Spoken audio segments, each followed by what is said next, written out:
कांग्रेस की सरकार बीच में 1 साल 97 दिन की लगभग रही, तो आपने व्यापम घोटाले की जांच करके मुख्य साजिशकर्ता को जेल क्यों नहीं भेजा? उसकी आंच उन तक पहुंचती है, उनके दरवाजे तक पहुंचती है तो वो जांच बंद करवा दी जाती है। सरकारी आंकड़े जो थे उसमें बताया गया कि 40 लोगों की मौत हुई व्यापम से जुड़े हुए, लेकिन ये मार दिए गए या मर गए? बच्ची है नमता डामोर, उसकी बॉडी तो रेलवे ट्रैक पे पड़ी हुई मिली। आपको लगता है आदिवासी हिंदू नहीं है? नेपाल जो हिंदू राष्ट्र है, वहाँ के लोग भारत में आकर हींग बेच रहे हैं, चौकीदारी कर रहे हैं। व्यापम घोटाला को उजागर करने के बाद आपके ऊपर कोई राजनीतिक दबाव आया, आपको कोई धमकी मिली? शिवराज सिंह चौहान ने अपने ओएसडी को बोला कि भाई तुम्हारा नाम लक्ष्मण सिंह है, तुम ट्राइबल हो, इनके खिलाफ एट्रोसिटी में मुकदमा कायम करवा दो। यहाँ तो लोग नाम के आगे पंडित लगाएंगे, दुबे लगाएंगे, मिश्रा लगाएंगे, ये लगाएंगे। आप बताओ, मतलब कि आप अपने जन्म होते से ही महान हो गए। आप प्रदेश में इतनी सारी समस्याएं, उसके बावजूद भी बीजेपी सत्ता में लगातार आ रही है। कि भाई जिस तरीके से आपने बाबूलाल गौर और उमा भारती जी को हटाया, बहुत छोटे छोटे मामलों में हटाया, तो आप शिवराज सिंह चौहान को क्यों नहीं हटा रहे? धीरेन्द्र के शास्त्री हिंदू राष्ट्र की बात करते हैं, इससे आपको कोई तकलीफ है? तो 12वीं पास आदमी, उसको तो ये भी नहीं पता कि राष्ट्र क्या होता है, राष्ट्र की डेफिनेशन क्या है, राष्ट्र चलता कैसे है। सर, तो फिर एक म्यान में 2 तलवार कैसे लड़ सकती हैं? आपकी विचारधारा अलग है, हाँ। कमलनाथ की अलग है। तो इसीलिए तो हार गया ना उनका पुत्र, कि उनको जनता से ज्यादा बाबा पे भरोसा था। नमस्कार, मेरे साथ इस वक्त मौजूद हैं doctor Anand Raj sir. Sir, आपका स्वागत है पॉडकास्ट विद शिवम में। सर, मैं पॉडकास्ट शुरू करने से पहले जानना चाहता हूँ कि मैं आपको किस उपाधि संबोधित करूँ? डॉक्टर कहूँ, नेता कहूँ या सोशल एक्टिविस्ट कहूँ? देखिए, ऐसा है कि इस देश को गवर्न करते हैं नेता। हम लोगों को एक गलतफहमी रहती है कि इस देश को गवर्न आईएएस या आईपीएस गवर्न कर रहे हैं ना, इनका काम है एग्जीक्यूटिंग ऑफिसर का। तो अच्छी फील्ड से यदि पॉलिटिशियंस बनेंगे तो वो अच्छी तरीके से रूल करेंगे, सोसाइटी को समझेंगे और खासकर अपनी विधा को, जहाँ से वो पढ़ के निकले हैं, उस विभाग को बहुत अच्छी तरीके से वो गवर्न कर सकते हैं। तो आज़ादी के समय अच्छे इंटेलेक्चुअल नेता हुआ करते थे। जवाहरलाल नेहरू को ले लीजिए, महात्मा गांधी को ले लीजिए, सुभाष चंद्र बोस को ले लीजिए, लाल बहादुर शास्त्री को ले लीजिए, ये सब लोग अच्छी जगह से पढ़े हुए लोग थे और इनको अपनी फील्ड का एक अच्छा नॉलेज था। तो जब उस समय पॉलिसीज़ बनी और इस देश को एक नया आयाम दिया गया, तो उसमें उनका जो एजुकेशन था, हम बाबा अम्बेडकर की बात करें, बाबा साहब की, तो वो भी बहुत पढ़े लिखे थे। तो जिस तरीके से उन्होंने संविधान को बनाया, तो अच्छे पढ़े लिखे लोगों को राजनीति में आना चाहिए और उसी कारण मैं अपना एक अच्छा ब्राइट करियर छोड़कर मैं राजनीति की तरफ आया हूँ। सर, जो व्यापम घोटाला हुआ उसका स्वरूप कैसा था? नहीं, उसका स्वरूप बहुत बड़ा था। मतलब कुछ पॉइंटों में आप हमें बता पाएंगे? इट्स जस्ट जो बाहर निकला है वो it's just tips of the iceberg है ना, बहुत कम। क्योंकि इन्वेस्टिगेटिंग एजेंसीज की अपनी एक लिमिटेशंस हैं कि उनके पास मैन पावर नहीं है। और कई बार तो हम लोग व्यापम के बाद भी, इवन जब हम लोग और भी बड़े घोटाले, डीमेट घोटाले में गए, तो सुप्रीम कोर्ट ने बोला कि भाई इट्स बिगर देन व्यापम, लेकिन सीबीआई ने बोला कि हमारे पास उतना मैन पावर नहीं है कि हम इसको इन्वेस्टिगेट कर पाएँ। तो एजेंसीज की भी अपनी लिमिटेशंस होती हैं। घोटाला तो बहुत बड़ा था, लेकिन फिर भी जितने लोगों को हम अरेस्ट करवा पाए, करीब 2500 लोगों को हमने इसमें अरेस्ट करवाया। तो एक मैसेज देना था कि भविष्य में चीज़ों को सुधारा जाए और हम उसमें सफल रहे। सर, बिचौलिए जो थे वो स्टूडेंट से संपर्क कैसे करते थे? इसकी कोई रेट लिस्ट थी क्या? नहीं, देखिए, आप तो बहुत छोटी सी बात कर रहे हैं। बिचौलिया और स्टूडेंट्स, ये घोटाला एक बिचौलिया और स्टूडेंट्स तक नहीं था। ये बड़े पॉलिटिशियन, उस समय के जो चीफ मिनिस्टर थे, उनके परिवार के जो लोग थे, उनके जो क्लोज सर्कल के जो आईएएस ऑफिसर्स थे, वो लोग मिलकर प्रदेश की जो बड़ी नौकरियां हैं, सब इंस्पेक्टर है, फूड इंस्पेक्टर है, ड्रग इंस्पेक्टर है, इसके अलावा मेडिकल, इंजीनियरिंग, सारे एंट्रेंस का सौदा करते थे। तो एक तरीके से छात्रों के सपनों की हत्या थी। और एक मध्यम वर्गीय परिवार का बच्चा सोचता है कि मैं पढ़ लिख कर अपना सामाजिक स्तर एक लेवल ऊपर तक ले आऊँगा, तो ये कहीं ना कहीं उसके परिवार और उसके जो गांव के जो लोग हैं, जिनको लगता है कि एक बच्चा हमने गांव से शहर पढ़ने भेजा, उसके अरमानों की हत्या है और एक अलग तरीके का एक क्राइम था। आपको इस घोटाले का आभास पहली बार कब हुआ? नहीं, मैं छात्र नेता था और चूंकि मैं स्टूडेंट लीडर था, तो हमको पता था कि किस तरीके से कितनी मेहनत चाहिए प्री मेडिकल टेस्ट को क्लियर करने में। और एक बार जो टॉपर होते हैं या जिनकी रैंक अच्छी होती है, उनका क्या ग्रेस्पिंग पावर होता है, उनका आईक्यू कितना होता है। और जब हम देखते थे कि कॉलेज में आने के बाद जो टॉप रैंक होल्डर्स हैं, यदि वो फेल हो रहे हैं या यदि वो परफॉर्मेंस नहीं कर रहे हैं, तो लगता था कि यार ये कहीं ना कहीं घोटाले से आया, हमको इसको इन्वेस्टिगेट करना चाहिए। और एक छात्र नेता होने के नाते मेरी जिम्मेदारी भी थी कि मैं इस चीज़ को एक्सपोज करूं। और कहीं ना कहीं हम लोगों ने मेहनत की और मेहनत करके बहुत रिसर्च वर्क किया, उसके बाद एक्सपोज हुआ। लगातार हम लोगों ने एजेंसीज को फीडबैक और लीड्स दी, तब जाकर ये इतना बड़ा घोटाला उजागर हुआ। व्यापम घोटाला को उजागर करने के बाद आपके ऊपर कोई राजनीतिक दबाव आया, आपको कोई धमकी मिली? नहीं, धमकी तो नहीं मिली, लेकिन ऐसा है कि चूंकि मैं गवर्नमेंट सर्वेंट था तो मीडिया में जाकर मैं व्यापम पर बोलता था। कई बार मुझे चीफ मिनिस्टर के खिलाफ भी बोलना पड़ा। तो हम लोग ही ट्रांसफ़र हुए, मेरी वाइफ का ट्रांसफ़र हुआ, मेरा ट्रांसफ़र हुआ, हमने उसको हाई कोर्ट में चुनौती दी और नेताओं की ओर से भी दबाव आते थे कि भाई आपको क्या पड़ी है, मतलब आप उस फील्ड में जाकर देखिए, यहाँ तो कुछ नहीं। तो कहीं ना कहीं यदि आपका नेचर है कि आप गलत होते हुए नहीं देख सकते, तो जहाँ भी मैं रहूँगा। मैंने व्यापम के पहले एक क्लिनिकल ट्रायल स्कीम ओपन किया था 2012 में, तो हमने सुप्रीम कोर्ट में PIL लगाई। 2010 से हम लोग उस पर काम कर रहे थे। तो उसके बाद चाहे क्लिनिकल ट्रायल हो, चाहे व्यापम हो, उसके बाद फिर मैंने NEET PG स्कीम को उजागर किया, मैंने एम्स के पेपर स्कीम को उजागर किया, फिर और भी आगे जो कई सारी परीक्षाएं हुई मध्य प्रदेश में, हमने कहीं ना कहीं उस पर सतत काम किया और अभी भी हम लोग काम कर रहे हैं। यदि हम लोगों को कहीं से फीडबैक मिलता है तो हम पुरजोर तरीके से उस चीज़ को उठाते हैं और सरकार को मजबूर करते हैं कि उस परीक्षा को कैंसिल किया जाए और जो लोग गलत हैं उनको सलाखों के पीछे भेजा जाए। मैंने सुना था कि आपको मरवाने के लिए किसी गैंगस्टर को सुपारी भी दी गई थी। देखिए, जब जिसका नुकसान होता है तो वो कोशिश करते हैं कि आपको एलिमिनेट किया जाए और व्यापम में कई लोगों की हत्या हुई। तो मुझे कहीं से एक फीडबैक मिला था कि ये मेरी सुपारी दी गई है। मेरा भी अच्छा खासा एक नेटवर्क है और जैसे ही मुझे खबर लगी तुरंत मैंने पुलिस ऑफिसर्स को बताया, तुरंत मैंने हाई कोर्ट मूव किया कि आप मुझे प्रोटेक्शन दीजिए। और करीब 13 साल हो गया हाई कोर्ट से मुझे प्रोटेक्शन मिला हुआ है।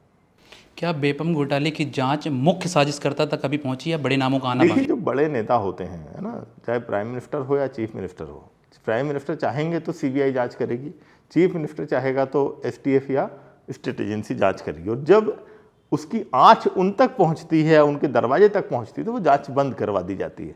तो जब मुझे उस मोमेंट पर लगा कि हम लोगों ने इतनी मेहनत की, इतना रिस्क लिया और जो सही लोग हैं वो दोबारा पावर में आ गए, दोबारा चुनकर आ गए, 2013 चुनाव वो लोग जीत गए, तब मैंने उसी समय डिसीजन लिया कि अब मुझे राजनीति में जाना है। क्योंकि हम लोगों को ही गलत लोगों को सिस्टम से, पॉलिटिकल सिस्टम से बाहर करना पड़ेगा, उसके लिए बहुत मेहनत करना पड़ेगी। नहीं तो बार बार यदि करप्ट लोग पावर में आते जाएंगे तो लोगों का विश्वास डगमगाता है कि बिल्कुल किसी का कुछ नहीं होता है।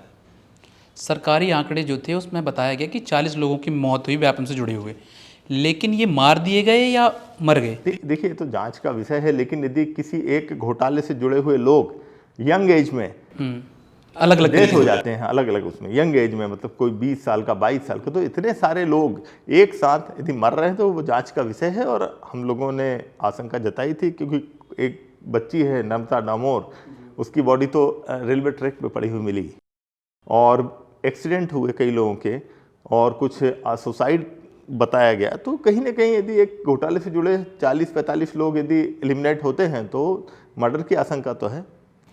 व्यापम घोटाले से जुड़ी जांच एजेंसियां कितनी प्रभावी रही? क्या इन्हें अपना काम सही ढंग से किया? देखिए, एक लेवल तक जैसे ही बड़े लोगों के नाम आते हैं तो एक हर एजेंसी एक लिमिट होती है ना। सबसे पहले इस घोटाले की जांच मध्य प्रदेश की STF ने की, special task force. Special task force के मुखिया थे सुधीर शाही जी, उनकी अपनी एक लिमिटेशंस थी। उसके बाद इस घोटाले की जांच STF से पहले क्राइम ब्रांच ने की, है ना, क्राइम ब्रांच जो इंदौर का क्राइम ब्रांच है ना, उन्होंने की। उसके बाद फिर STF ने की, STF के बाद फिर हम लोग सुप्रीम कोर्ट गए कि भाई बड़े लोगों को बचाया जा रहा है, बिल्कुल। तो CBI जांच के भी हमने ऑर्डर करवाए। लेकिन हम CBI की जांच से भी संतुष्ट नहीं है कि CBI की जांच होने के बावजूद कई प्राइवेट कॉलेज के मालिक जेल गए, लेकिन कई बड़े लोग जिनको जेल जाना था, जो इन्फ्लुएंसर थे, उन तक एजेंसी नहीं पहुंची। सर, आपको नहीं लगता कि लक्ष्मीकांत शर्मा के इस घोटाले में बलि का बकरा बना दिया गया? नहीं, बलि का बकरा तो नहीं है। क्या लक्ष्मीकांत शर्मा हो या उनके संगठन के जो बड़े लोग हों, प्रत्यक्ष रूप से जिम्मेदार थे और वो मंत्री थे। यदि एक मिनिस्टर अपने पद का दुरुपयोग करके लोगों को सेलेक्ट करवा रहा है, या व्यापम के जो उस समय के जो चेयरमैन होंगे या जो डायरेक्टर होंगे उनको इंस्ट्रक्शन दे रहे हैं कि इनके सिलेक्शंस करवाने हैं, तो हम उसको बलि का बकरा तो नहीं बोलेंगे। मतलब वो पूरी तरीके से उसमें इन्वॉल्व थे। हमने देखा कि बिहार के चारा घोटाले को लेकर लालू यादव को जेल हो जाती है, मध्य प्रदेश में व्यापम घोटाला होता है, पटवारी घोटाला होता है, डंपर घोटाला होता है, नर्सिंग घोटाला हो जाता है, इनकी जांच ही चलती रहती है।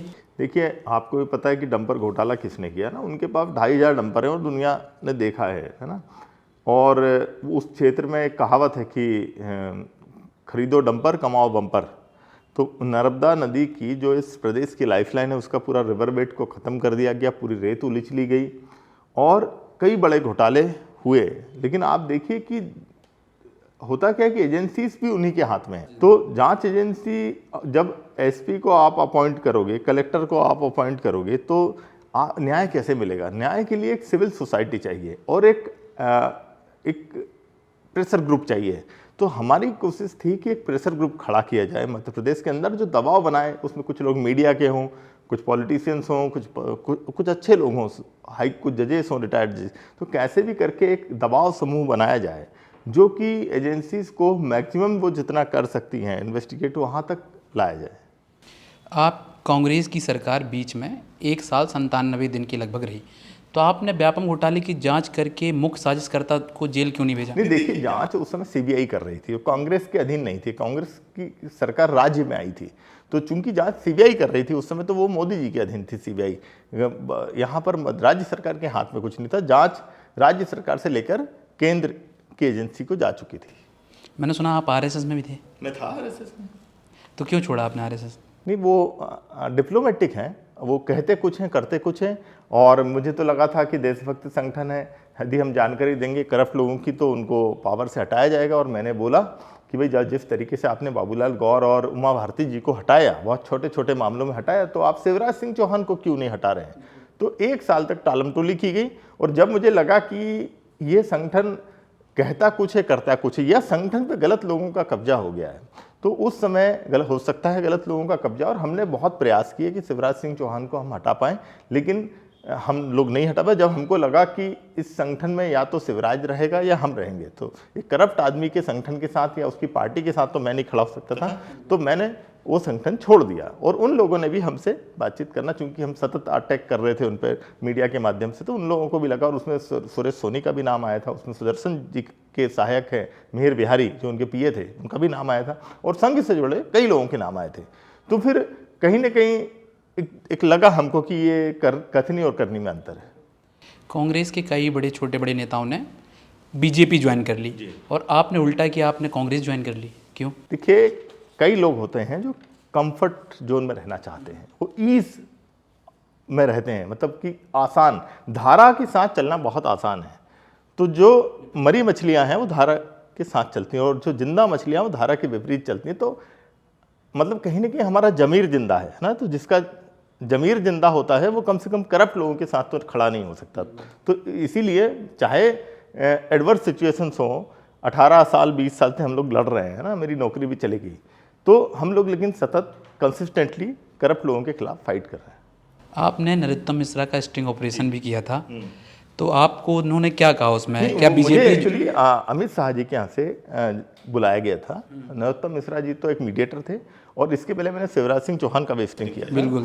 तो जब हम लोगों के ट्रांसफ़र किए गए, मेरी वाइफ के, तो मुझे कोर्ट में साबित करना था कि मेलाफाइड इंटेंशन से किए गए हैं, कि ट्रांसफ़र करना उनका अधिकार है, लेकिन मेलाफाइड इंटेंशन से यदि किया गया तो ये इलीगल है। तो उसके लिए मुझे उनको ट्रैप करना था, तो उनको ट्रैप करने के लिए मैंने उनका स्टिंग करके और उसको एफिडेविट के साथ कोर्ट में सबमिट किया था। और चूंकि उन्होंने, जैसे ही मैंने सबमिट किया, तुरंत राज्य सरकार की ओर से एजी ने एक एफिडेविट दिया कि हम इनके ट्रांसफ़र निरस्त कर रहे हैं और इस पिटीशन को इन्फेक्चुअस किया जाए, मतलब अब ये पिटीशन का कोई औचित्य नहीं है।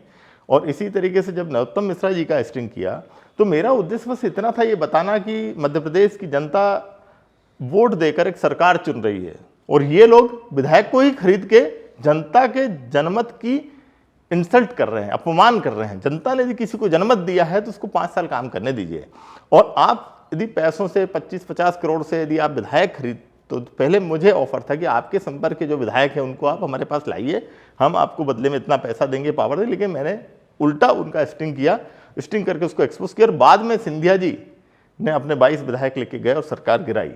तो सिंधिया जी के पास जो ऑफर था वो ऑफर मेरे पास भी था, लेकिन हमारा कहीं ना कहीं ये था कि जनता तक ये बताना कि किस तरीके से भारतीय जनता पार्टी जनता द्वारा जो चुनी गई सरकार है उसको गिराने के लिए क्या क्या कर रही है। अच्छा, मैंने अभी ब्रजेश राजपूत जी की बुक पढ़ी थी आपको इंटरव्यू के पहले, तो उनने बताया कि मध्य प्रदेश में सरकार कैसे गिराई है, लेकिन उस बुक में कहीं ये जिक्र नहीं था कि सिंधिया जी से संपर्क किस नेता ने किया। ये आपको कुछ आइडिया है क्या इसके बारे में? सिंधिया जी से संपर्क एक मुस्लिम लीडर हैं जो राज्यसभा सांसद भी हैं, जो मोदी जी के करीब हैं, उनके माध्यम से सिंधिया जी से संपर्क किया गया। ईडी सीबीआई क्या भाजपा के इशारों में काम करती नहीं, है? बिल्कुल करती है। वो तो मध्य प्रदेश का और देश का बच्चा बच्चा अब चीज़ जान गया, क्योंकि उनकी कार्रवाइयाँ एक तरफा होती हैं। सत्ता पक्ष में भी कई करप्ट लोग हैं, उन पर कार्रवाई नहीं होती है, और जब कोई दूसरी पार्टी छोड़कर जब भाजपा ज्वाइन कर लेता है तब ये एजेंसियाँ उसका पीछा छोड़ देती हैं। तो इससे स्पष्ट एक धारणा बन गई है पिछले 4-5 साल में कि ये जो एजेंसियाँ हैं सत्ता के सीधे नियंत्रण में हैं और इनका पॉलिटिकल यूज़ हो रहा है। प्रदेश में इतनी सारी समस्याएं उसके बावजूद भी बीजेपी सत्ता में लगातार आ रही है, तो कुछ ना कुछ तो अच्छाइयाँ नहीं, होंगी। अच्छाई नहीं है। देखिए क्या होता है कि सत्ता में तो हिटलर भी थे, बिल्कुल, है ना। तो सत्ता में बने रहने का मतलब ये नहीं कि आपका नैतिक चरित्र अच्छा है ना। दोनों चीज़ें अलग हैं। नैतिक चरित्र अलग चीज़ है और राजनीति अलग चीज़ है। और हिंदुत्व के नाम पर लोगों को वर्गलाया जाना और अन्य मुद्दों में लोगों को एंगेज कर देना, है ना। जैसे आप सबसे पहले एक धर्मगुरु खड़ा होता है, उसकी ब्रांडिंग भाजपा के लोग ही करते हैं, उनके बड़े बड़े पंडाल लगाए जाते हैं, उसको उस पर करोड़ों अरबों रुपया उसकी सोशल मीडिया मार्केटिंग पे खर्च किया जाता है, और 1 साल बाद वो धर्मगुरु बोलता है कि हिंदू राष्ट्र बनाना है, जबकि उसको पता है कि संविधान के अंदर हिंदू राष्ट्र का कंसेप्ट नहीं है।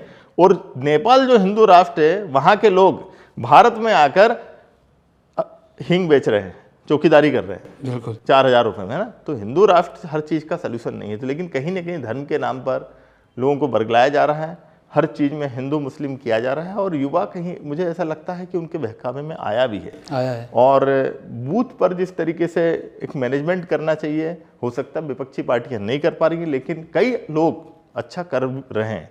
भारत आदिवासी पार्टी करके एक नई पार्टी बनी है, उन्होंने अच्छा काम किया, उनके 5 विधायक बने, 1 सांसद बना, और भी नॉर्थ ईस्ट में लोगों ने काम किया। तो यदि आप मेहनत करते हैं तो रिजल्ट आते हैं। तो यदि कांग्रेस में भी जो लोग अच्छा मेहनत करेंगे, जैसे अभी बाई इलेक्शन आप देखिए, मुकेश मल्होत्रा जो एक बहुत युवा है, उसने 7 बार के विधायक और मिनिस्टर को हरा दिया। ये कितनी बड़ी बात है। बिल्कुल। और जो शिवराज सिंह चौहान जी की जो लीड है वो 1,08,000 थी, बाई इलेक्शन में उनकी लीड 13,000 बची। तो कहीं ना कहीं भारतीय जनता पार्टी की साख गिरी है, ऐसा नहीं कि नहीं गिरी है, लेकिन बस अच्छे लोग, अच्छे प्रत्याशी को चुनना पड़ेगा और उनको मौका चाहिए। यूथ को, आपको जो अच्छे लोग अच्छा काम कर रहे हैं, यदि वो ऐसे लोग खड़े होते हैं, ईमानदारी से मेहनत करते हैं, तो लोग इलेक्शन जीतते हैं, ऐसा नहीं। हमने आकाश विजयवर्गीय का बल्ला कांड पूरे देश ने देखा, उसके बाद कोर्ट ने उसे बरी कर दिया। ये संविधान को चुनौती नहीं सीधी? नहीं, देखिए ऐसा है कि जो केस चलते हैं वो एविडेंस पे चलते हैं ना, और विटनेस पे चलते हैं। यदि विटनेस बदल जाता है तो कायदे से तो जो विटनेस बदला है उनके खिलाफ एफआईआर होनी थी इस केस में, कि आपने अपना बयान बदल दिया। तो ये पुलिस को करना था, पुलिस को वो जो जिनको बल्ला मारा था उनको उनके खिलाफ एफआईआर करनी थी। नहीं, आपको नहीं लगता कि संविधान में संशोधन करने चाहिए, कोर्ट को स्वयं संज्ञान ले लेना चाहिए इस मामले में? वो चाहते तो कोर्ट ले सकती थी, और संविधान संशोधन एक अलग चीज़ है, पार्लियामेंट्री अमेंडमेंट अलग, कॉन्स्टिट्यूशनल अमेंडमेंट अलग चीज़ होती है। लेकिन ये तो बहुत छोटा सा मुद्दा था और इसमें पुलिस चाहे तो एक्शन ले सकती। धीरेन्द्र के शास्त्री हिंदू राष्ट्र की बात करते हैं, इससे आपको कोई तकलीफ है? नहीं, तकलीफ नहीं है। देखिए मैं खुद हिंदू हूँ, सनातनी हूँ, लेकिन राष्ट्र में तो सब आएंगे ना। राष्ट्र में तो आदिवासी भी आएंगे, वो प्रकृति धर्म को मानते हैं, वो जल जंगल जमीन की पूजा करते हैं। दलित भी आएंगे, वो कई दलित बौद्ध धर्म को मानते हैं, वो वाल्मीकि जी को भी मानते हैं, रविदास जी को भी मानते हैं, कबीर को भी मानते हैं। ईसाई भी आएंगे, उसमें मुस्लिम भी आएंगे, उसमें पारसी भी आएंगे। तो ये देश सभी धर्मों को अपना धर्म मानने की आज़ादी देता है, यहाँ का संविधान, है ना। तो ये देश एक आदमी से मिलकर नहीं बना है, ये देश बहुत सारी विचारधाराओं को, बहुत सारी धार्मिक आस्थाओं से मिलकर बना है। और इस देश की एकता अखंडता के लिए ज़रूरत है कि हम लोगों को फ्रीडम दें। और हिंदू राष्ट्र किसी प्रॉब्लम का सल्यूशन नहीं है। मैंने आपको नेपाल का उदाहरण बताया है ना। तो सिर्फ हिंदू राष्ट्र बोलने से आपको रोजगार नहीं मिल जाएगा ना। आगे क्या, भाई ये तो 12वीं पास आदमी, उसको तो ये भी नहीं पता कि राष्ट्र क्या होता है, राष्ट्र की डेफिनेशन क्या है, राष्ट्र चलता कैसे है। ये तो बस उनको जितना ये पर्चे पे लिख के दे दिया कि आपको इतना बोलना है, वो उस तरीके से ये भारतीय जनता पार्टी द्वारा खड़े किए गए बाबा हैं। इनको जितना बोला जाता है उतना है बोलते हैं। जब आप कहते हैं कि भारतीय जनता पार्टी द्वारा किए गए बाबा हैं, तो मेरे को ये ख्याल आता है कि कमलनाथ जी फिर क्यों बुलाते हैं उनको अपने? तो देखिए ऐसा है कि जो लोग बुलाते हैं कहीं ना कहीं उनको अपने ऊपर कॉन्फिडेंस नहीं है कि वो जनता के बीच में अपने बल पर जा सकते हैं। और हमने पूरे नेताओं को प्रोटेक्ट करने का या उनको सपोर्ट करने का ठेका नहीं लिया है ना। जो गलत है वो गलत है और उनकी आस्था है यदि वो बुला रहे हैं तो। लेकिन मेरा जो निजी मत है वो ये है कि इस तरीके के पाखंडी लोगों से दूर रहना चाहिए और लोगों को साइंस, टेक्नोलॉजी, एजुकेशन और हेल्थ पे ध्यान देना चाहिए। सर तो फिर एक म्यान में दो तलवार कैसे लग सकती हैं? आपकी विचारधारा अलग है, कमलनाथ की अलग है। तो इसीलिए तो हार गया ना उनका पुत्र। क्यों हारे वो चुनाव? इसीलिए तो हारे कि उनको जनता से ज्यादा बाबा पे भरोसा था। कि आपको लगता है आदिवासी हिंदू नहीं है? बिल्कुल नहीं है। क्यों नहीं है? वो अपना उनका धर्म अलग है। देखिए वो सनातन संस्कृति से बहुत पहले इवॉल्व हुए हैं। बिल्कुल। वो धर्म पूर्वी हैं, मतलब वो जब इस देश पर यहाँ जब रिलीजन आया उसके पहले से वो यहाँ पर हैं। और जैसे गोंड धर्म ले तो उनका एक कोया धर्म है ना, उनके गुरु अलग हैं, उनका रिलीजन पैटर्न अलग है। आप जैसे कि हमारा जो सनातन धर्म है, उदाहरण बताता हूँ, जैसे भाई इसमें मंत्र है कि भाई ओम त्र्यंबकम यजामहे सुगंधिम पुष्टिवर्धनम, ये मैं भगवान शंकर की आराधना कर रहा हूँ। उनकी जो लैंग्वेज है वो गोंडी है, तो संस्कृत तो उनकी भाषा नहीं है ना, तो ये जो धर्म है जो संस्कृत में लिखा गया है, ये उनका धर्म कैसे हो सकता है? उनकी धार्मिक भाषा जो है वो उनकी मुंडारी भाषा है, जैसे भीली भाषा है और गोंडी भाषा है। तो उनके जो चीज़ें लिखी गई हैं, उनके जो गोंडी पाटा हैं जिनको हम दोहे बोलते हैं या गाने बोलते हैं ना, तो वो अपनी भाषाओं में हैं, उनके अपने देवी देवता हैं, उनका अपना कल्चर है, अपना रिलीजन है, और वो अलग रिलीजन कोड की मांग कर रहे हैं। आज़ादी के पहले उनको रिलीजन कोड था। जब जनगणना होती थी तो जनगणना में उनको इंडिजीनियस बोला जाता था, अबॉरिजिनल बोला जाता था ना। तो वो पुराने, यदि आप गजट नोटिफिकेशन देखेंगे, गजेटियर्स जो देखेंगे पुराने आज़ादी, उसमें अलग दिया हुआ है, उनको एक अलग कैटेगरी में। और दूसरा, इसलिए 4 वर्णों में बटा है सनातन हिंदू धर्म है ना, शूद्र, वैश्य, क्षत्रिय और ब्राह्मण। तो आप आदिवासी को किस में रखेंगे? आदिवासी तो इस वर्ण व्यवस्था में नहीं आ रहा था। आदिवासी शूद्र थोड़ी ना, देवर वॉरियर। उन्होंने तो अंग्रेजों के पहले सबसे पहले पहला संघर्ष ही उन्होंने किया, पहला अंग्रेजी आदिवासियों ने मारा था। तो वो तो वॉरियर हैं, तीर कमान का आविष्कार करने वाले वो लोग हैं। पहले तीर कमान का आविष्कार किसने किया? आदिवासियों ने किया। उसके बाद भगवान राम के कंधों पर वो आया ना, तो बड़े कौन है, राम हुए या आदिवासी हुए? यदि वो अपने आप को हिंदू कहते तो उसमें कोई बुराई है क्या? नहीं, यदि वो लोग अपनी मर्जी से किसी धार्मिक पे जाते हैं या कोई धर्म स्वीकार करते हैं, तो कई लोगों ने, जैसे मैं आपको उदाहरण दूं, लक्षद्वीप पूरा का पूरा आइलैंड इस्लाम को कबूल कर लिया है ना।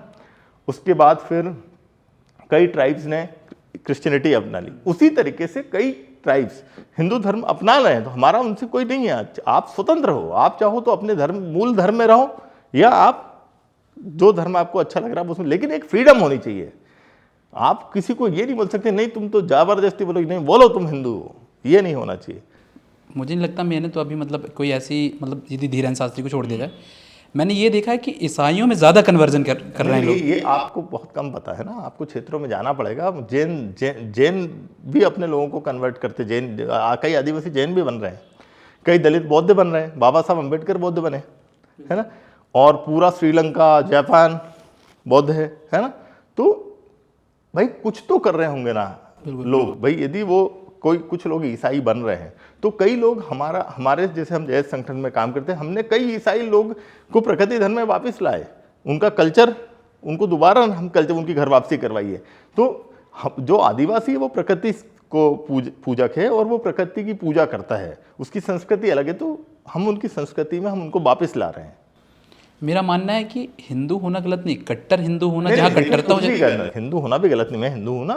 लेकिन आप समझिए बात को, आप एक एबोरिजिनल हैं, ट्राइब्स हैं, और मैं आपको बोलूं कि नहीं तुम मेरा धर्म अपनाओ, गलत है, ये गलत है ना। और यदि आप बोलते हो कि नहीं साहब मैं जल जंगल जमीन की पूजा करता हूँ, ये पेड़ जो है ये इसकी मैं पूजा करता हूँ, ये जो आसमान है, चांद सितारे, इसकी मैं पूजा करता हूँ, मुझे उसको आज़ादी देनी पड़ेगी, संविधान उसको ये आज़ादी देता है।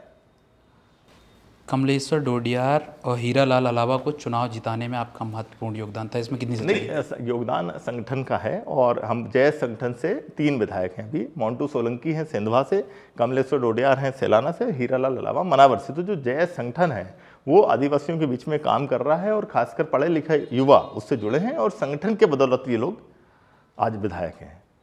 नहीं, कमलेश्वर डोडियार का आपने वीडियो देखा होगा, डॉक्टर वाला, ये बहुत वायरल, उसके बारे में आपका क्या विचार है? गलत है। वो तो एक डॉक्टर की हिम्मत कैसे हो रही है कि वो एक विधायक को गाली दे रहा है, माँ की गाली दे रहा है, और अभी तक वो अरेस्ट नहीं हुआ। तो यही तो जाति व्यवस्था है ना, कि भाई जो सामंती लोग हैं उनके अंदर वो हिम्मत है कि वो किसी एक विधायक को भी गाली दे सकते हैं, माँ की गाली दे के गेट आउट कर सकते हैं। और जबकि वो उनका गनमैन बता भी रहा है कि ये विधायक जी हैं, तब भी वो माफ़ी नहीं मांग रहा। 2 दिन बाद भी माफ़ी नहीं मांगी। भाई गलती सबसे होती है, लेकिन माफ़ी तो मांग सकते थे ना वो, बाद में उन्होंने माफ़ी नहीं मांगी। मैंने वो पूरा वीडियो देखा, उसमें विधायक की ओर से कोई भी इस तरीके से उनको प्रोवोक भी नहीं किया गया। यदि इलाज करवाने वो गए हैं और वो पूछ रहे हैं यहाँ ऑफिसर्स कौन हैं, तो उनको उनका काम है, और प्रोटोकॉल में विधायक चीफ सेक्रेटरी से भी ऊपर होता है। तो चीफ सेक्रेटरी के भी ऑफिस में यदि विधायक एंटर करता है तो चीफ सेक्रेटरी को कुर्सी से उठना चाहिए। तो डॉक्टर तो बहुत क्लास 2 ऑफिसर। अरे इसमें जाति क्या लेना देना, इसमें तो कानून व्यवस्था का लेना देना है। हाँ, नहीं, दोनों चीज़ें हैं। जाति भी एक सच्चाई है इस देश की, और लोगों को लगता है कि जो ST SC के लोग हैं कहीं ना कहीं वो हमसे नीचे हैं, और उसी कास्टिस्ट जो माइंडसेट है उसके कारण उसके साथ मिसबिहेव हुआ है। आपने बोल दिया है इस टॉपिक पे, तो मैं जानना चाहूँगा ये सिस्टम, कास्ट सिस्टम खत्म कैसे होगा? नहीं, इसका खत्म होगा, आप सरनेम लगाना बंद कर दीजिए। सरनेम लगाना बंद कर दीजिए। बिल्कुल। और साउथ में नहीं लगाते, अपने माता पिता का नाम लगाते हैं। साउथ में लोग सरनेम नहीं लगाते, लेकिन अब यहाँ तो लोग नाम के आगे पंडित लगाएंगे, दुबे लगाएंगे, मिश्रा लगाएंगे, ये लगाएंगे। आप बताओ, मतलब कि आप अपने जन्म होते से ही महान हो गए आप। भाई एक धर्म जो है वो ये बोलता है, हिंदू धर्म, कि ब्राह्मण सर्वोच्च है, तो पैदा होते से ही सर्वोच्च हो गए कि आपकी क्वालिटी और आपकी मेरिट से आप सर्वोच्च हो गए, है ना भाई। यदि किसी और धर्म में भी कोई अच्छा है तो हाँ। वो भी बड़ा है ना, तो एक इक्वलिटी तो दो, लोगों को कम से कम एक अपॉर्चुनिटी तो दीजिए आप, कि वो पढ़ लिख कर आपके लेवल पर बैठ सके। अभी होता क्या है कि आप भागवत जी सुनने जाते होंगे आप, है ना, हम जाते हैं। आज की डेट में 8वीं पढ़ा हुआ बच्चा भागवत जी पढ़ सकता है ना, लेकिन व्यासपीठ को 12 फीट ऊंचा बनाया जाता है, वहां पर पंडित जी बैठते हैं और वो पढ़ा दो, और आप उनके नीचे, हाईकोर्ट जज भी जाएगा तो नीचे बैठेगा। जबकि आज तो एजुकेशन है, महिलाएं भी पढ़ रही हैं, तो अब सिर्फ जो पढ़ना जानता है वो ऊपर है, और व्यासपीठ पर जो बैठा है वो ऊंचा है। तो ये हम इक्वलिटी की बात करते हैं, संविधान काय की बात करता है? इक्वलिटी की। चाहे आप रेस के आधार पर, जाति के आधार पर, धर्म के आधार पर, किसी को कोई भी ऊंचा नीचा नहीं है। अच्छा, मैं सोशल मीडिया में एक्टिव रहता हूँ ज़्यादा, तो मैं ये देखता हूँ कि मैं कमेंट पढ़ता हूँ, जब ये आपस में पोस्ट डलती है तो उनको मनुवादी कहते हैं, वो उनको भीमटा कहते हैं। ये लगता है कि आपको पता नहीं एक्चुअली मनुवादी मतलब क्या है ना, आप मनु को जानते हो ना, मनु ब्राह्मण नहीं था। नहीं, मैंने पढ़ी नहीं। मनु ब्राह्मण नहीं थे, मनु एक राजा थे, है ना। तो ऐसा माना गया कि मनु ने ये संविधान बनाया, उस समय का वो संविधान था, उसमें 4 वर्ण बनाए। तो मनुवादी मतलब जो उस मनु की विचारधारा को मानते हैं। हर ब्राह्मण मनुवादी नहीं है, आपको डरने की जरूरत नहीं, आपको कोई मनुवादी नहीं बोल रहा है। जैसे रवीश कुमार है, रवीश पांडे हैं, वो, उनको कोई मनुवादी नहीं बोलता है ना। जो मनु के विचारों को मान रहे हैं वो मनुवादी है ना। और जो भीम के विचारों को मान रहे हैं उनको गाली दी जाती है, भीमटे करके ना, ये एक गाली है। तो ये इस तरीके से एक जहर बोया जा रहा है, और हमारा तो यही है कि भाई आप दोनों लोग इक्वल है ना। आप यदि समानता की बात करते हो तो आज बताइए रोटी बेटी का व्यवहार क्यों नहीं करते? बिल्कुल, है ना। आप बताइए कि जब ब्राह्मणों के 70 गोत्रों में आपस में शादी हो सकती है, तो एक ब्राह्मण और वाल्मीकि के बीच में शादी क्यों नहीं होती? और जब ब्राह्मण और क्षत्रिय के बीच में क्यों नहीं हो सकती? होना चाहिए, लेकिन शादी होती है तो उनको गोली मार दी जाती है ना। और या जिसको हम ऑनर किलिंग बोलते हैं, तो ये सब हो रहा है ना। जाति एक इस देश की सच्चाई है, और उसको खत्म करने के लिए आपको जाति व्यवस्था खत्म करनी होगी सबसे पहले। क्या विपक्ष अपनी भूमिका सही ढंग से निभा पा रहा है? नहीं, विपक्ष का जवाब तो विपक्ष देगा, हम अपनी भूमिका सही तरीके से निभा रहे हैं। विपक्ष में तो हैं आप, कांग्रेस में? नहीं, मैं विधायक नहीं हूँ। देखो क्या होता है, एक सदन के अंदर विपक्ष अलग होता है ना, और पार्टी में भी संगठन एक अलग है, पूरा हायरार्की अलग। अभी हाल ही में मुझे जिम्मेदारी दी गई है सिविल सोसाइटी एंड आउटरीच की, है ना। तो सिविल सोसाइटी को आपस कनेक्ट करना, उन तक पहुंचना, बुद्धिजीवी वर्ग, प्रबुद्ध वर्ग के बीच में काम करना, मेरा वो काम है। और आंदोलन खड़े करना, है ना। तो हम लोग जितना हो सके हम लोग करते हैं। और विपक्ष भी सिर्फ एक पार्टी नहीं है, पार्टियां बहुत हैं, है ना। कम्युनिस्ट पार्टी भी है यहाँ, आज़ाद समाज पार्टी है, आम आदमी पार्टी है, भारत आदिवासी पार्टी। तो सिर्फ हम एक पार्टी को, कांग्रेस को दोष नहीं दे सकते। और विपक्ष तो जनता भी हो सकती है, सारा ठेका नेताओं ने नहीं लिया है। जनता को भी जहां गलत हो वहां रोड पे आना चाहिए। जैसे अभी आपने देखा कि 2 पार्षदों की लड़ाई हुई, एक पार्षद दलित वर्ग से थे, एक सिंधी वर्ग से थे। सबसे पहले जो मैंने सुना कि एक स्वीपर को लेकर उनका आपस में झगड़ा हुआ और उन्होंने जीतू यादव जी को गलत बोला उनके बारे में, है ना। उससे उनके कुछ जो समर्थक थे वो नाराज हुए और उन्होंने जाके उनके घर पे बवाल किया। अब इस पूरे मामले में दोनों पे एक्शन होना था, आइसोलेटेड एक्शन हुआ। किस पे? दलित पे, सवर्ण पे नहीं। जबकि मैंने वो ऑडियो सुना है, उनको भी गलत बोला गया है। तो कार्रवाई तो दोनों पे होनी थी ना। गाली गलौज देखिए, मैंने भी वो वीडियो देखी। गाली गलौज तो एक तो ठीक सीमित था, मतलब ठीक है, किसी के बच्चे को नंगा कर देना। नंगा जीतू यादव तो ने किया। देखिए उनका इन्वॉल्वमेंट अभी अंडर इन्वेस्टिगेशन है। हम कोर्ट हैं इसलिए ना, वो तो आप कुछ मान रहे हैं, मैं कुछ मान रहा हूं ना, लेकिन मेरा ये कहना है कि जब तक इस पूरे मामले की जांच नहीं हो जाती दोनों को निलंबित रखना था। क्योंकि मैंने कालरा का भी ऑडियो सुना है, हमने सब सुने सर, लेकिन एक मतलब ये निर्णायक डिसीजन दे देना वो भी गलत है, क्योंकि किसी बच्चे को सोसाइटी में उसको नंगा कर देना और फिर उसकी वीडियो वायरल कर देना। हम तो उसको जस्टिफाई कर ही नहीं रहे, बिल्कुल है ना, हम बोल रहे हैं कि गलत किया, लेकिन हमारा पॉइंट क्या है कि कार्रवाई दोनों पे होना चाहिए, ये मेरा पॉइंट है। बिल्कुल, एक तरफा कार्रवाई, एक्शन जो है वो दोनों पे होना चाहिए। एक तरफा कार्रवाई की, पार्टी ने एक तरफा कार्रवाई की। सर जो व्यापम घोटाला हुआ उसमें विद्यार्थियों को किस प्रकार से चयनित किया जाता था? देखिए 4-5 मॉडस ऑपरेंडी थे, है ना। एक तो पेपर लीक होता था, तो 1996 के आसपास पेपर लीक हुआ, 2009 में भी पेपर लीक हुआ, है ना। उसके बाद फिर एक था इंजन बोगी सिस्टम, जिसमें एक सॉल्वर होता था जो पढ़ने में इंटेलिजेंट होता था, वो ऑलरेडी किसी मेडिकल कॉलेज का छात्र रहता था, वो अपने आगे और पीछे जो रोल नंबर सेट रहते थे उनको नकल करवाता था, कई बार डायगोनली भी नकल करवाता था। इस सिस्टम को बोलते हैं हम इंजन बोगी सिस्टम, है ना। इसके अलावा जो OMR सीट रहती थी, OMR सीट को खाली छोड़ दिया जाता था, और खाली छोड़ने के बाद जैसे मान के चलिए कि हमने डिक्लेयर कर दिया कि भाई ये ब्रजेश रघुवंशी की 4th रैंक है और उसके 92% है, तो अकॉर्डिंग टू द रिजल्ट वो OMR सीट बाद में भरी जाती थी, वो पहले खाली रहती थी, है ना। तो OMR सीट मैनिपुलेशन, फिर आंसर की लीक कर दी जाती थी, जैसे कि भाई आपको बताया कि इसका आंसर ये है, एक कागज़ पे लिख के दे दिए 100 क्वेश्चन की, इसका मतलब ये इसको बोलते हैं आंसर की, तो आंसर की लीक कर दी जाती थी। और सर्वर हैकिंग अब आ गया है इन सबसे परे, सर्वर ही हैक हो जाता है।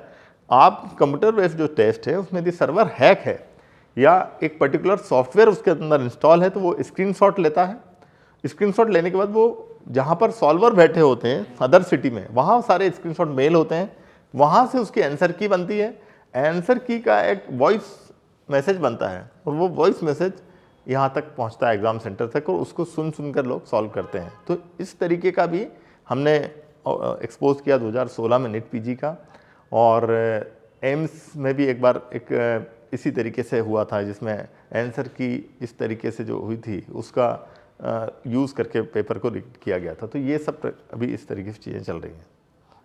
और इम्पर्सनेशन एक है जिसमें कोई और आपकी जगह बैठता है, जैसे आप और मैं हूँ, मेरा फोटो और आपका फोटो को मिक्स करके एक हाइब्रिड फोटो बनाया जाएगा और मेरी जगह आप परीक्षा देने बैठोगे, इसको बोलते हैं इम्पर्सनेशन।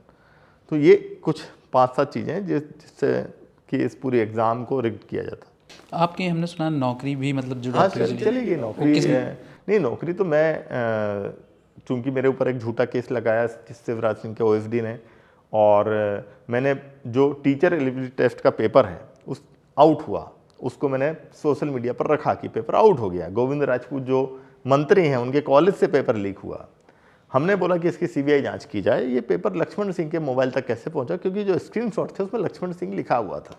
शिवराज सिंह चौहान ने अपने OSD को बोला कि भाई तुम्हारा नाम लक्ष्मण सिंह है, तुम ट्राइबल हो, इनके खिलाफ एट्रोसिटी में मुकदमा कायम करवा दो।